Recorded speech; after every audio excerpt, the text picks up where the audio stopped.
Good morning, everyone. This is day 3 of our trip, and we're at our friend's place in Moree. They own a 2,000 hectare property and they run sheep. What you're looking at here is the back end of the property, and off into the distance up there you'll see that there's a bit of a hub or a bit of a rise in the land. I can guarantee you from looking around the rest of the property here, I'm sure you'll agree that it is flat. So that rise that you can probably just make out in the distance is a dam. Not just any dam, it's a cotton dam. And I've been lucky enough to be up there, and it was empty at the time that we were up there, but it's about 400 metres wide and it's about 1 kilometre long. As you'd appreciate, it holds quite a number of litres of water. I just forget the number, but this property behind us, not directly behind us, so the property directly behind the shed you can see, and that still belongs to Gnoulamein, which is the name of the property that we are staying on, which our friends own. But beyond probably 200 or 300 metres further on, that's where the property ends and that's where the dam wall begins. That property is 20,000 acres and it's sown to cotton. What you're looking at here is the eastern, or towards the eastern boundary of Gnoulamein, and that boundary goes down to the river, which is probably about 300, maybe a little bit more metres from this boundary fence that you can see here. As we pan around, you can see that everything you can see here belongs to Gnoulamein. We'll pick up the sheep. This is the main sheep raising area for Gnoulamein, and at the moment they've got several sheep. I just can't remember the number, but they're looking extremely in good health. The big shed down there is just another shed that holds, I guess, farm machinery and so forth. And then a little bit further on, probably about another 300 or 400 metres, 500 metres maybe, the stockyards, where when Trisha and I come up to do the mustering and Trisha does the drenching, that's where we do it down in that stockyard area. So the mustering is all done. So this is the main. This would be one of the main paddocks that the sheep graze in.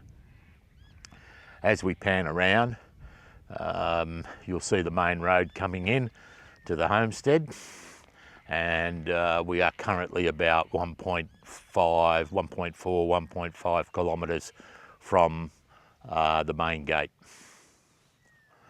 That will just give you some idea of the extent of this property. A little bit later on I'll put it all in perspective for you, and I'll stop by at a neighbour's place and tell you a story about what they do. They're not a sheep, they're in the cropping, and as you look around here, basically everything you can see out to that tree line out there, that belongs to Gnoulamein.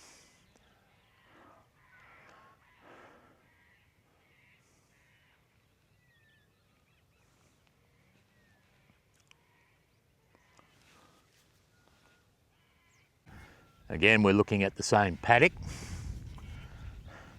and as you can see, the sheep are in extremely good condition. They're well looked after.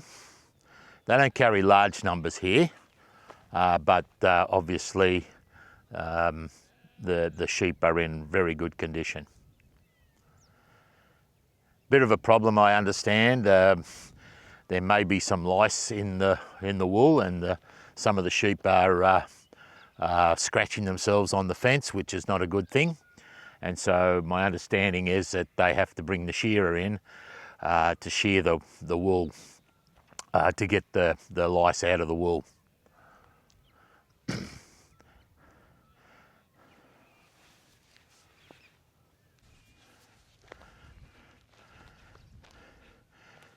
We're just walking down the road. This takes you to the main gate and then on to the road, the roadway, and then you can catch the road, take the road down. It's only probably a kilometre or so to the Newell Highway.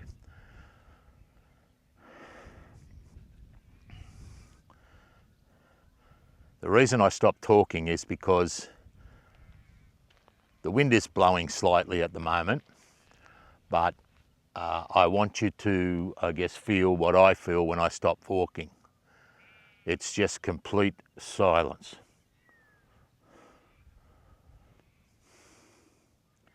That's how it is standing here on the road as you watch this.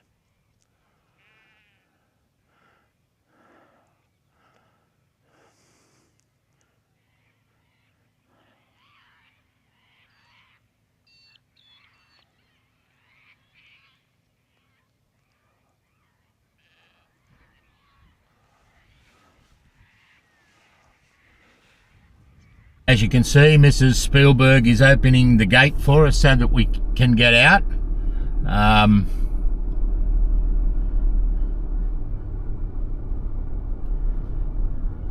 As you appreciate, the owners don't appreciate the sheep wandering all over the homestead area.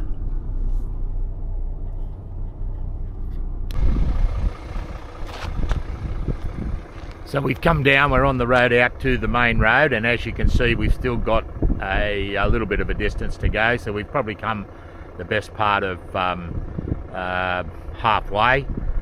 So in the distance down there where you can see that tree line, well, that's the main road. So that'll give you some idea of I guess, the enormity of the property here. As we pan around, I want to show you a paddock. So this paddock here is 10,000 acres. Now it doesn't look like it, but you can't see all of it, and I can guarantee you the camera won't pick it all up.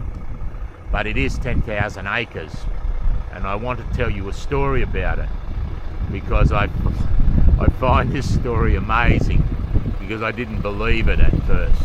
When we were out here a few years ago, we came home from lunch from the pub, and there were massive harvesters, 2 massive harvesters sitting on this property. And I said to our friends, what's happening here? And they said they're going to harvest the wheat, And so I said, oh, when are they going to do that? And they said, oh, they'll do it tonight. So around here, particularly in the summer months when harvesting happens, they do it at night because it's cooler. So I thought, okay, well, don't worry, I'll get up in the morning early and I'll come out and have a look. And he said, don't bother.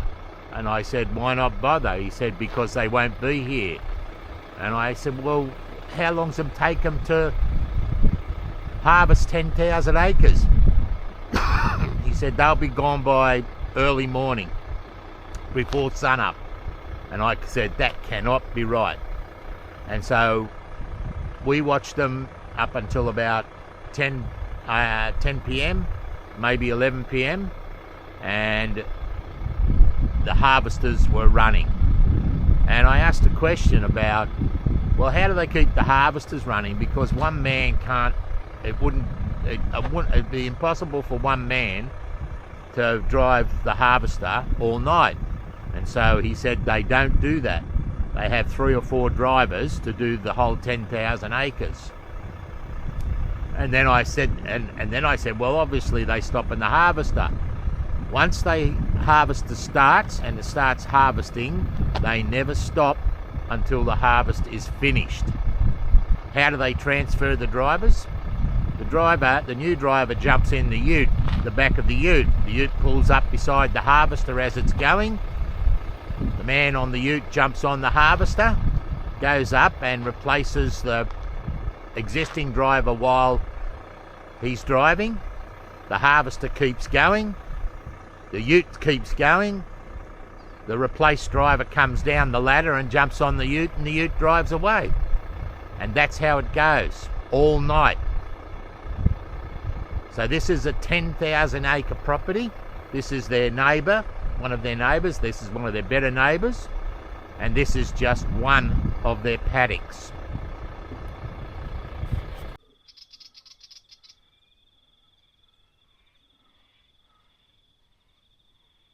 Just thought I'd give you a little snippet of the pretty piss poor sunsets we get here in Moree. I'm sure you're not going to like it.